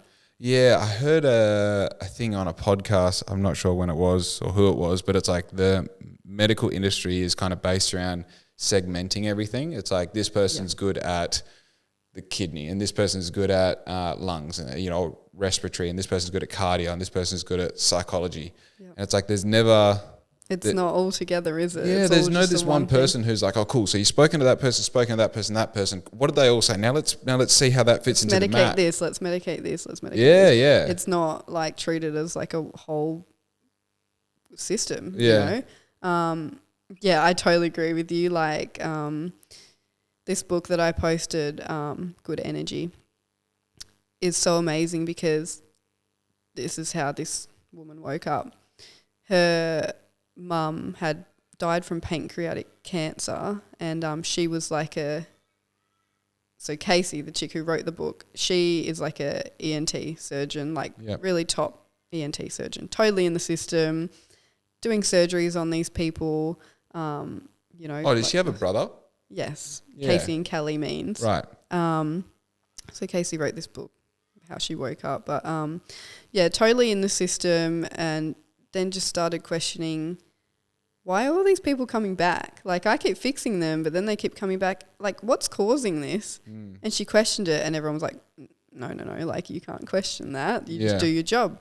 You do, ENT, and then someone else will do, like, someone specializes in the inner ear or your nose or heart or whatever, but nothing is treated like a whole system. Yeah. And I just don't understand how they... I'm treat one little thing. It was her quote that I'm referencing. Okay. She's amazing. So her and her brother, he was totally in the system. I can't think what he was doing. I almost thought he was a lawyer or something, but he was like figuring out like money between big businesses, big companies. Right. What are they called? I'm going to have a blank, but he was like dealing with money between big companies and things like that. Yeah. Can't think of the word right now. And he just thought she was crazy. He didn't speak to her for a whole year. Like, his sister. He thought she was crazy, and for questioning, like, what's the root cause of this? Why am I doing surgery on all these people? They're like saying to her, please help me, And she's like, I'm trying to help you. This is what I'm doing to help you. And she thought, well, what is causing this? And went on this journey of like, what was the root cause of it? And she just woke up and was like, what am I doing? Like treating this person, all they had to do was change this lifestyle factor or something earlier on that would have prevented them having to get like surgery. Yeah. And then, her mum passed away from cancer, and she like deep dived into that and realised it was all factors she could have, like lifestyle factors she could have just changed, which sent her, into this like journey of like, figuring all these things out. That'd be so devastating as well. It's devastating, and the way she speaks about it, it's horrible, and it could have been prevented. But it was all these factors. I mean, like the book is amazing, and I've recommended it to anyone who just wants that information to start caring about your health, or she's great. And what her and her brother do is amazing, they're great couple. Yeah, I think the thing of like you were saying before, when you're not at all, like if you don't have a family member who's a nurse or something or whatever, you go to the hospital for whatever. Like I had a pretty... I had a like surgery and overnight stay earlier this year, and you're just like at the fucking whatever you say, dude. Like I'm taking these. Okay, cool. You need me to stay overnight? All right, sweet. I need to go now and right now. Okay, cool. I need a wheelchair. You just go with the flow, I think what would be even more devastating is when you're in that field and you're in the hospital and you see this stuff every day and you're around death and surgery and all these things, and then you see someone you love, your mum, die.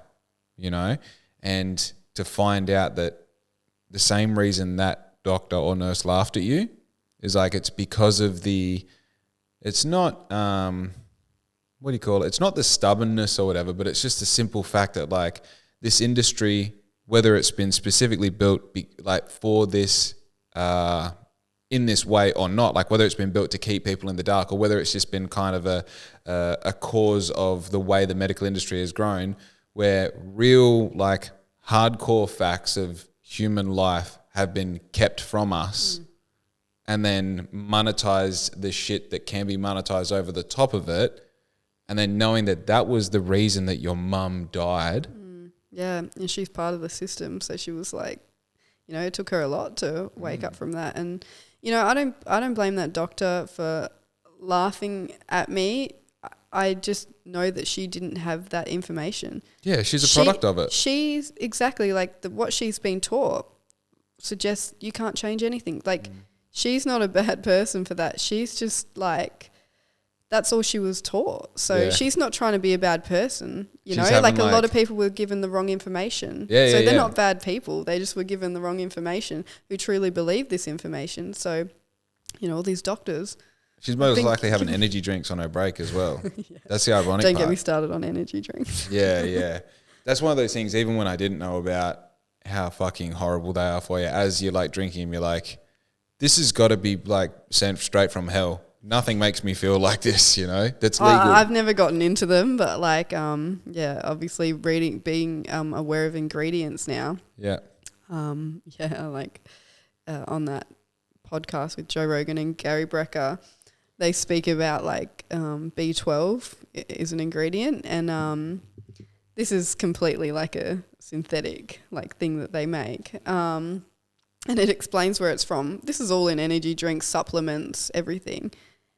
It is made from the sludge of a sewer, like sewage, and like they give this away. They don't even sell this as a product. This is just leftover like sludge that they put into energy drinks. Like I'm not even lying, like do your research. This is like horrible. This is toxic, and it's put into, it's wild. They don't even buy this stuff and they put it in the energy drinks. They're trying to give it away because it's just like shit, leftover sludge. And it's in energy drinks and like that, and you're just consuming that on top of all the processed food you're having. Like the body can't take it. Like how much can the body take? Like you sort of think that you just, filter it through or whatever, get rid of it, but it's storing as fat, cancer, all these that's things. A big thing. Like filtering is the catching of shit and letting clean things go, and it's like your body is literally doing that. Your body's the filter. Like it's like the water filter. It's just catching all that crap. Like it's just sitting in your body.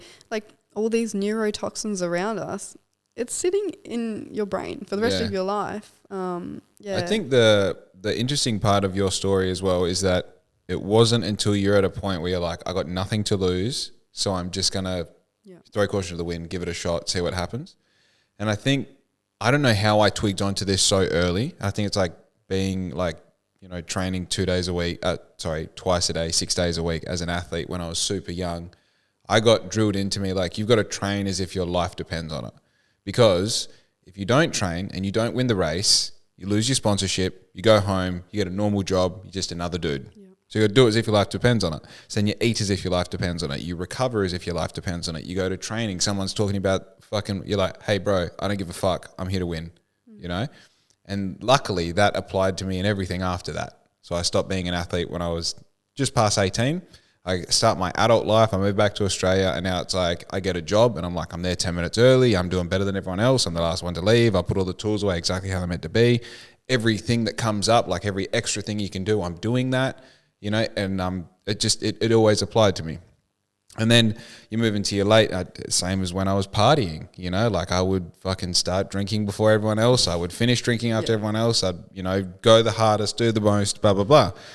And I'm now in business and now in like a place where, you know, I'm trying to be, as I mentioned before, like the best possible fiance, soon to be husband to Riz. That's all like in that realm, that's all I give a fuck about. I just want to go as if my life depends on it. And then to be a father, and then to be a businessman, and then to be a homeowner, and then to be a neighbor to someone, and then to be a gardener in my garden as if your life depends on it. Yeah. And what's really fucking crazy is it does. It does. Your whole life depends on it. Your whole life depends on everything that you do. Yeah.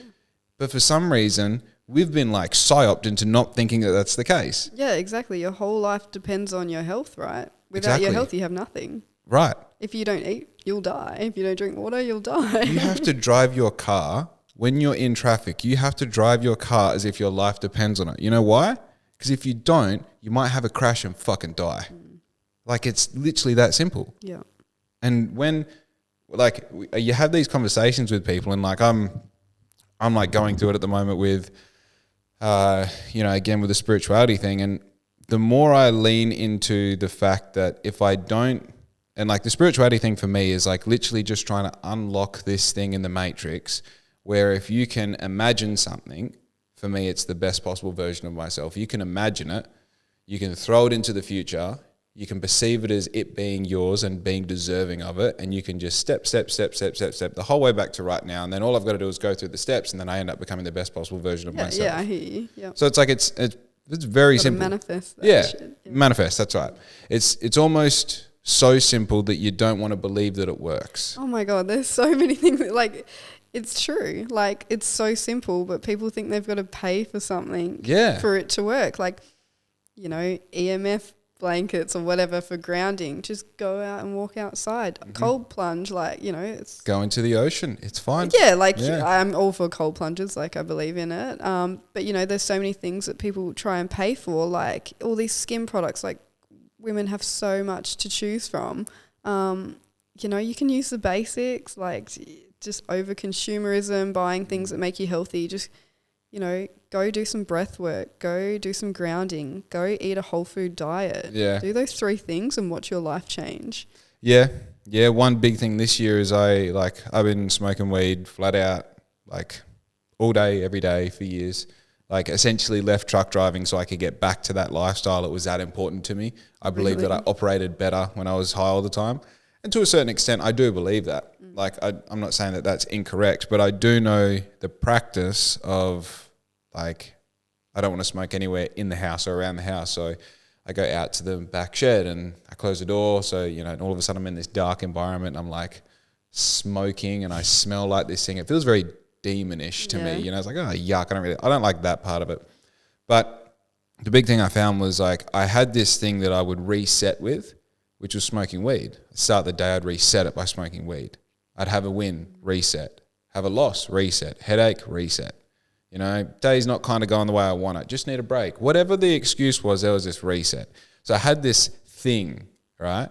And then when I like I won't go too much into it, but I had a bunch of attempts at trying to stop weed because you know that smoking is not good for you. Like regardless of it's not a carcinogen or whatever, you're taking in something that isn't oxygen that's way too hot into your lungs over and over and over. It's not good. Yeah. So we need to stop that. So, you know, I'd cold turkey and I would wean off and do whatever and then just like have a month off and see how I felt after the month. And you're like, to the hour, I'm waiting so I can start smoking again to say that I had a month off. It's like, well, none of this really works. And I went to a real like thing of, this is right after our engagement party and I felt it brewing in the back of me. I was like, oh, I'm going to sacrifice this thing that I love.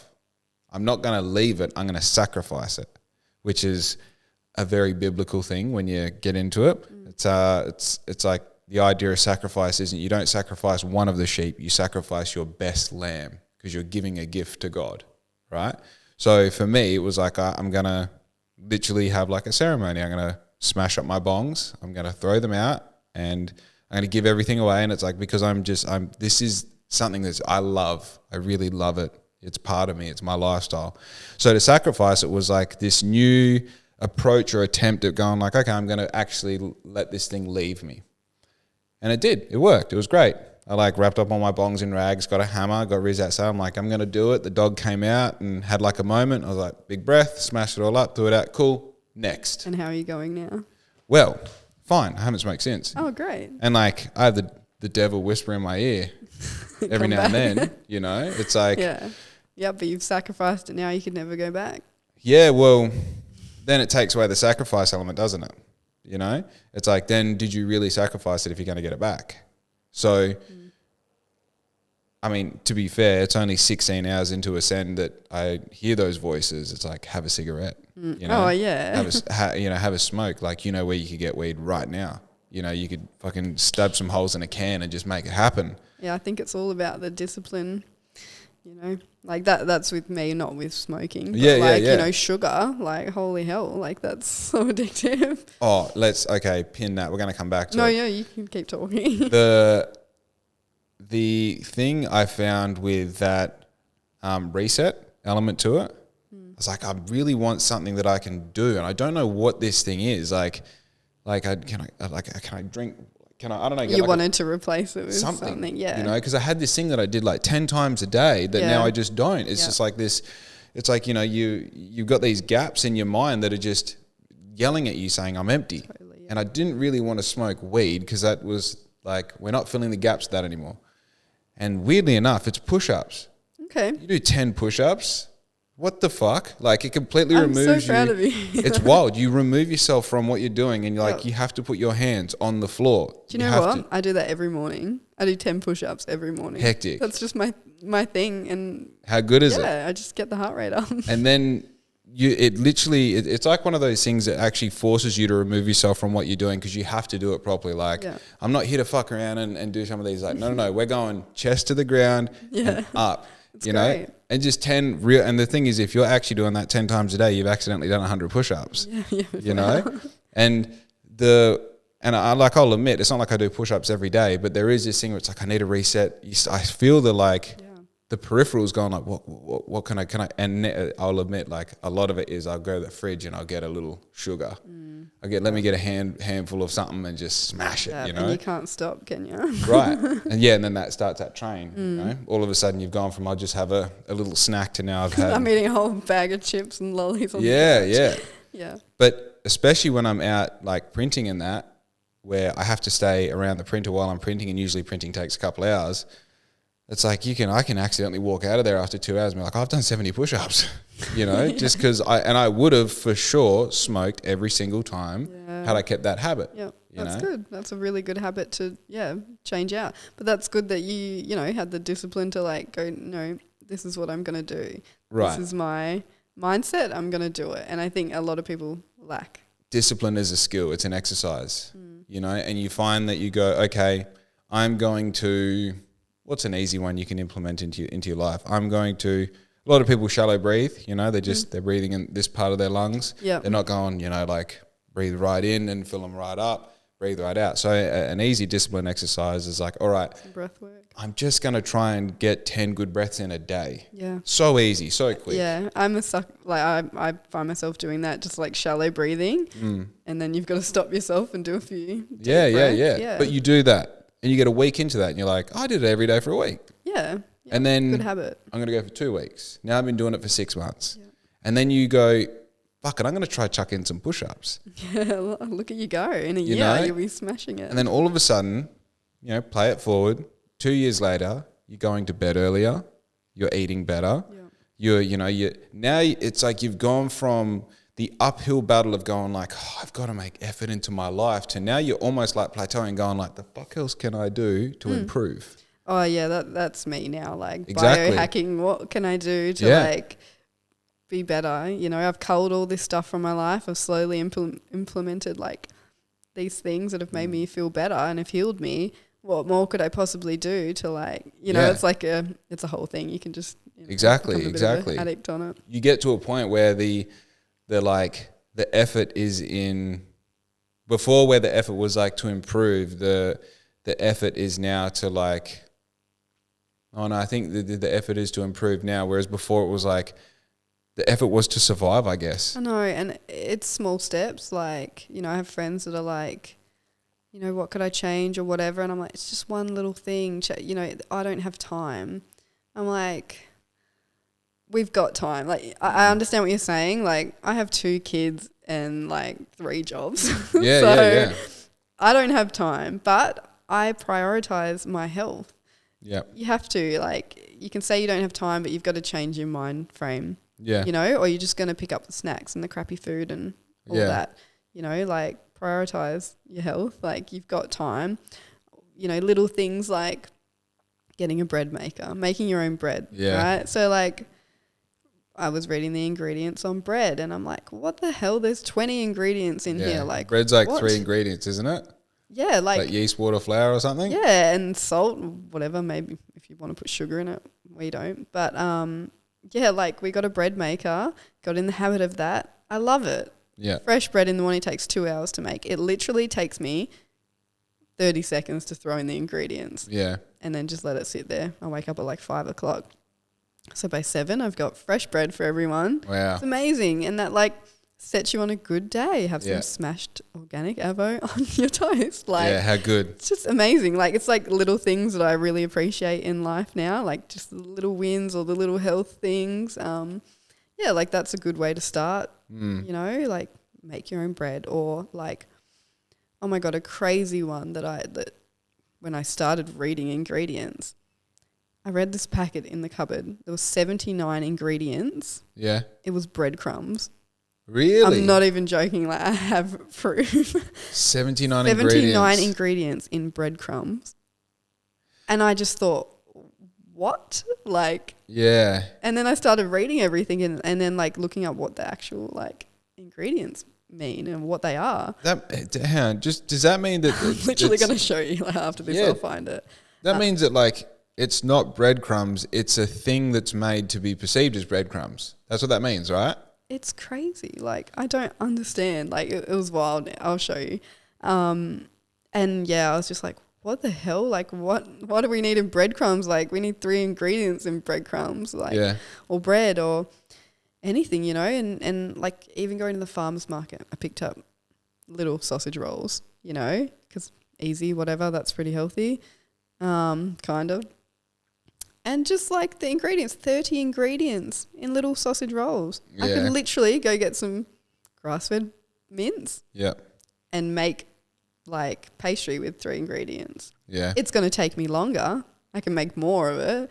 But, that convenience, you pay for it, but you're paying for it with your health as well. Yeah, also I think like an argument for that's only just become apparent to me is like making bread 5 years ago would have seemed like, I got to buy bread, I got to have all the, what? No. Yeah, everyone's like, I don't have time. I'm like, it takes me 30 seconds. Now that you do it, and it's like, now that you've got those 3 ingredients in the pantry, now that you've got that mince in there, it's like, oh, these kids want sausage rolls? It's like, cool, give me 45. Yeah. And that's including cooking Yeah, them. or you can prep it the night before, or you just think of different ways. Like, you don't have time right there and then. You're like, I'm hungry. What can I eat? Oh, here's a packet, because nothing's been made. Yeah. But if you think about that, or plan it out for the week, what you sort of want to eat, you pre-make it, you know, or you just think of it that way. Yeah. So you can have time. It's just like the convenience is there. That's what it's made for. Yeah. I even find like simple stuff. Like I've got probably half a dozen of these on rotation in the house. Yeah. And it's like having 4 in the fridge at all times, where it's like as soon as you empty it, the tap filter in the fridge, onto the next one. Yeah. And I don't know what it is. I think I like how I look drinking these, the glass bottles and everything. Is that just water? It's just water, yeah. Oh man, I've got the real deal. Yeah, I know. I'm ripping myself off here. But just to like knowing that I drink water if it's there. Yeah. But if there's a Pepsi Max in the fridge and no water at any time of the day, oh fucking, dude, I'm a mouth breathing ape. I'll drink the Pepsi Max. Yeah. You know, it's like, I'm sorry, I can't help myself. Yeah. So it's like, make the good option the easy option, and then you buy, like almost by accident, at making healthier options. Because it's like a lot of the times where, you know, we keep going back to this convenience thing. You're making the convenient decision because it's convenient. It's not a thoughtful decision. It's just like, I'm so on to the next 3 things I need to do. Yeah. I'm not particularly thirsty, but I know I need some liquid. It's like, just change the Pepsi for the water. Put the water in the place of the Pepsi. I just don't buy, like, I don't buy soft drink maybe in the studio, like fridge. I might buy some. But yeah, like I cannot buy chocolate. I will not let it sit in my fridge. Like, I still just have that addiction. I won't eat it because I have that discipline now, and it's just something I don't let myself do, is eat sugar. I'll get a headache for like 2 days now. I cannot handle processed food. It'll make me so sick. Like, I could handle it before because I would eat it like often, whatever. But now I really realize my body is like, no. Like, you're not meant to have this. I think that's a shame of knowing if you can eat KFC and not get a sore tummy, you're doing something wrong, you know? Man, that shit's wild. Yeah. It's the worst. It's the worst, and you regret it straight away. Like, who the hell eats a meal of KFC and goes, that was the best decision I've made? Look, I'm not going to say I have that thought regularly, but it has happened. Really? Yeah, although KFC is like my ultimate like hungover. I don't give a fuck. I just need something. Look, you don't have to be perfect, and I'm not saying anyone has to be perfect. You know, I'm not like. What is your like worst? What's your guilty pleasure meal? You know, I thought about this yesterday. What did I have? Guilty pleasure, like. My brain's going blank now, but like it's really stupid. It'll be something that's really not that. Like non-organic blueberries. Yeah. Like, something ridiculous. I don't know, pastry or something. I don't know. Or like bread, maybe. Yeah. Yeah. I don't go too crazy with like sweets. I mean, maybe if I brought my son a chocolate milkshake, I would drink some. Oh, yeah. It's really not like that interesting what my guilty pleasure is. It's like. Yeah, it's interesting when you crave anything. Yeah, when you like kind of reduce, like I do know when, especially when I'm smoking weed, like when you haven't been smoking weed and you come back to smoking weed, it's like that whole munchy thing.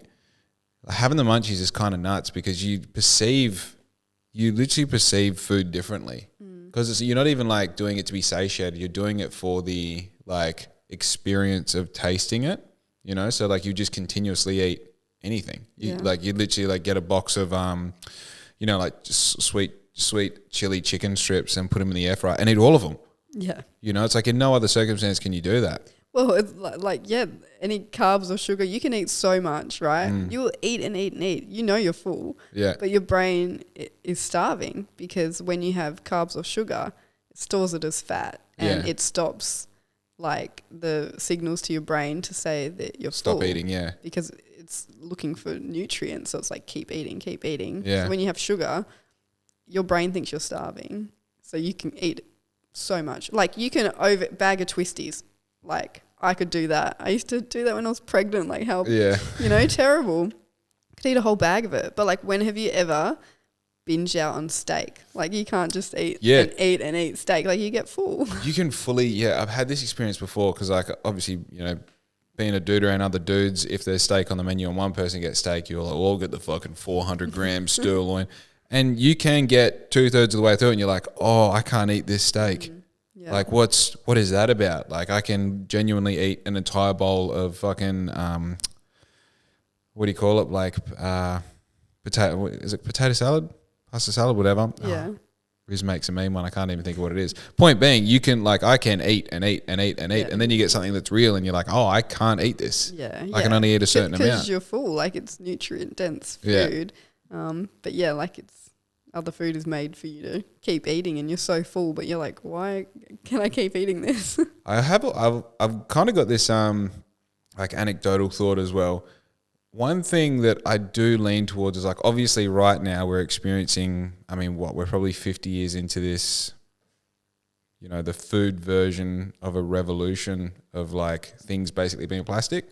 If they're not plastic themselves, they're packaged in plastic, and then we're digesting that plastic and turning into, I mean, this podcast I was just listening to the other day, it's like within 150 years, our genetic makeup can be changed if we keep on the path that we're on, because we'll have so much microplastics in us. Absolutely. That's like where I start going, oh, we're like so ruined because we're so deep into crap. Like, look at America, like the obesity and everything. Early onset like, how are we not like mutating ourselves? Like, every time you have a baby or someone that's so unhealthy having a baby, and then they get the effects of that, and then they go have a baby, I'm like, we're all just like becoming fucked.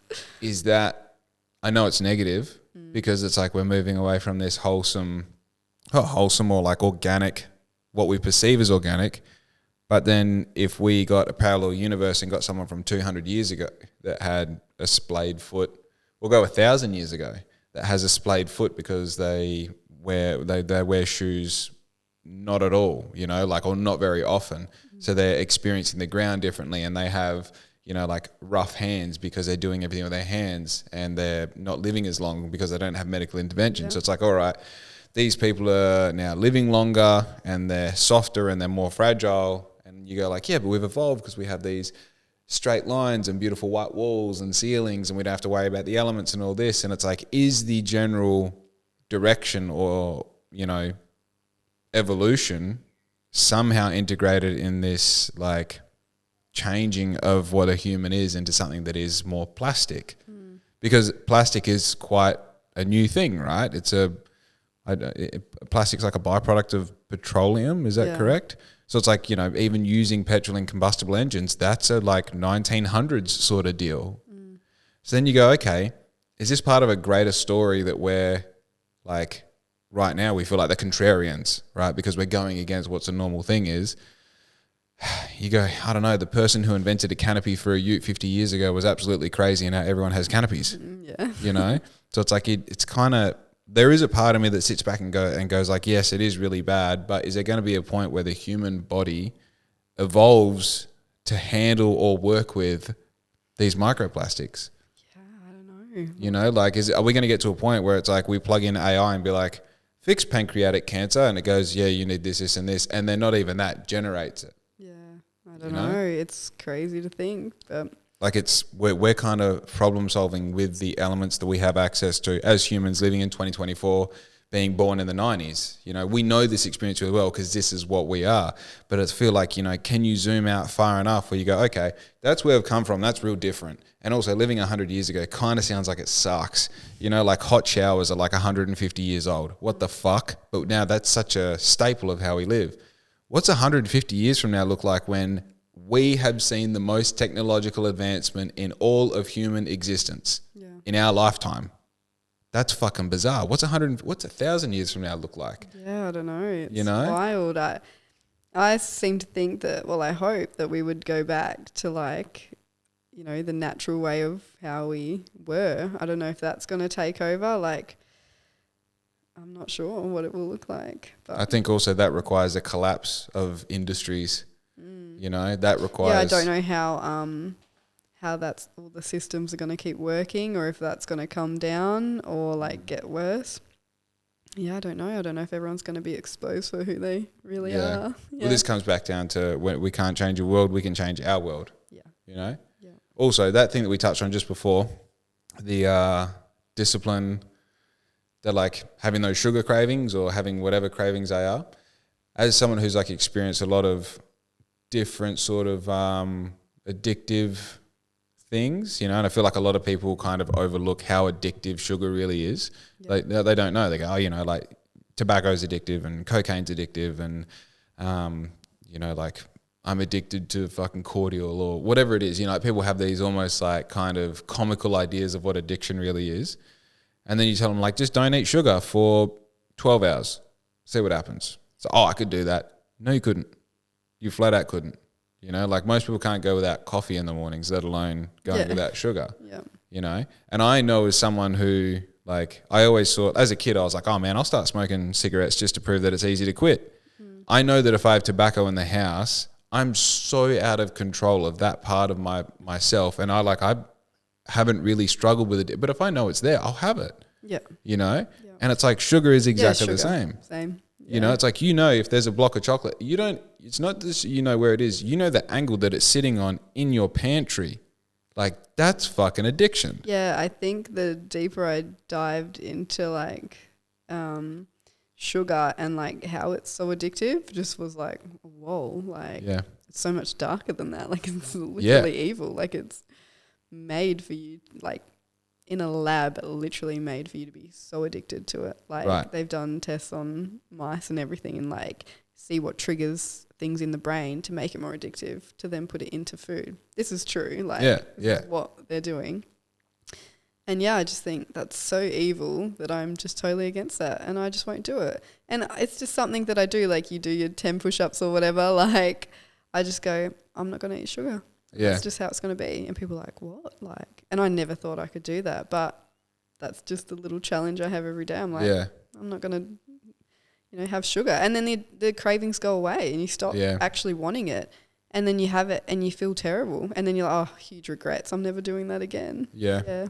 I think the thing that really that I've realized, and this might just be my perception of what's like my experience and being able to like zoom out of what's happening in your life and, you know, even the walking away from weed, having this thing where I'm like, oh, I'm going to be a dad or we got this new house and being able to like actually kind of go, oh, well, what was going on in my mind?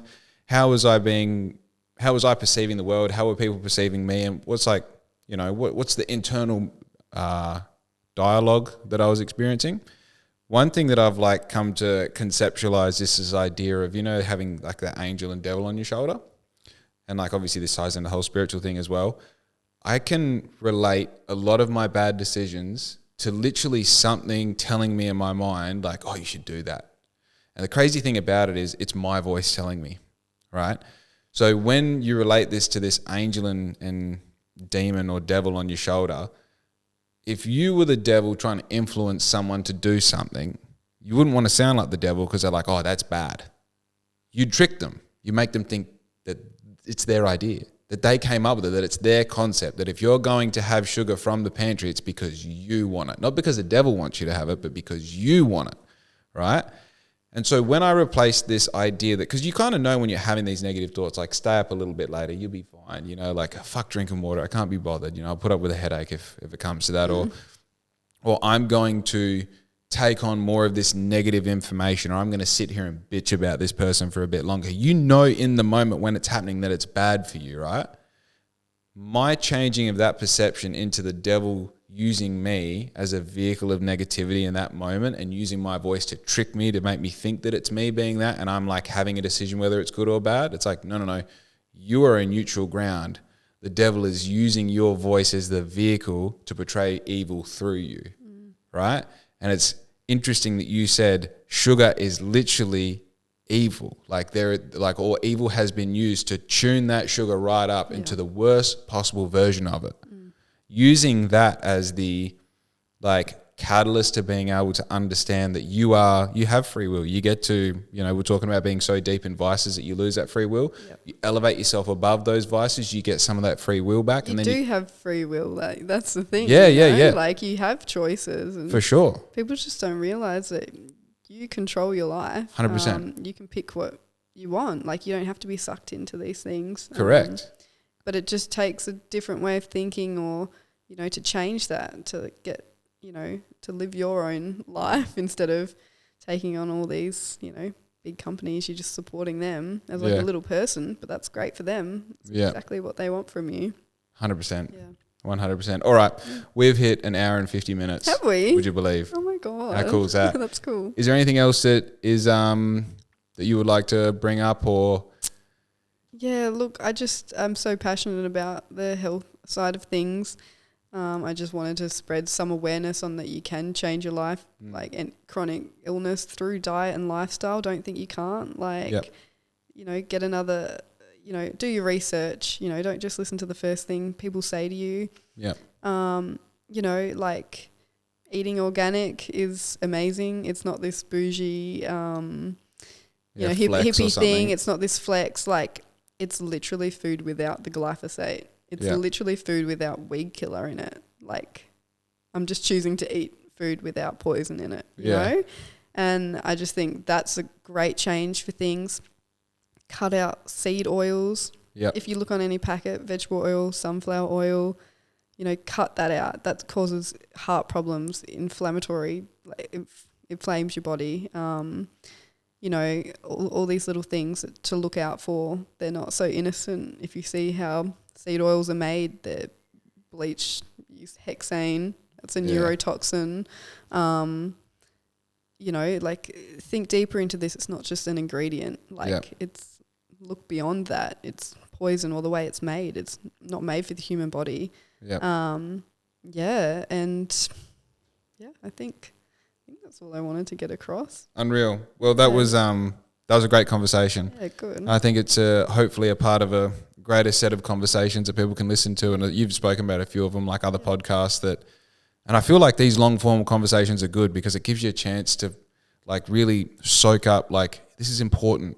Yeah. You know, your body really is this one chance at a temple you get to decorate with all the nicest stuff, or you can fill it full of spider webs and shit if you want. Yeah, and that's totally your choice, but I would choose to live it the healthiest way. Yeah, live long and enjoy it, eh? Yeah, absolutely. It's worth it. Hell yeah. Beautiful. Thank you very much for coming on. Thank you. And everyone, if you want to find Autumn, there will be links and stuff. Yeah, tag me. Yeah, absolutely. Anyway, be good to your mum because we are out.